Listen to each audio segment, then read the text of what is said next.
Right. Most people who have invested in Bitcoin couldn't really tell you um, why it's or what it's going to be worth and why it should be worth that. Mhm. Okay, fair enough. So one of the reasons I wanted to fly here is because it's fun to meet these kind of outlier investors, or even just hear the stories. And I've heard you tell a couple stories about guys I've never heard of that I would love for you to tell the story, because I think most people have never heard of these people. So tell me about Nick Sleep. Who's Nick Sleep or Jhunjhunwala? Whichever is your favorite. Give me one of the stories that you Well, love. I think Nick is a wonderful guy, and there's a book called Richer, Wiser, Happier that came out maybe 2 3 years ago, and there's a chapter on him. Nick is very he's a recluse. He doesn't do interviews and such. I was actually surprised he even talked to the author, but Right. it's worth reading the book.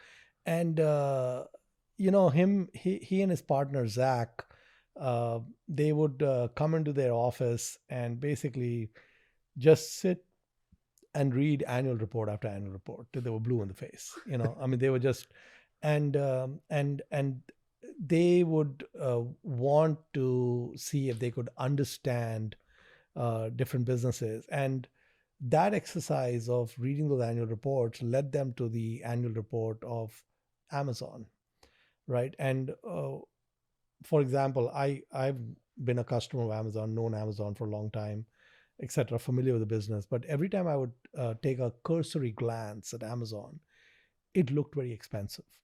On a earnings basis, a PE basis, it looked really expensive. And the reason it looked expensive is they were investing so far ahead of the curve on their growth that what should have been categorized as capex was just categorized as expenses. So the U.S. government was really funding their growth because there were no taxes being collected.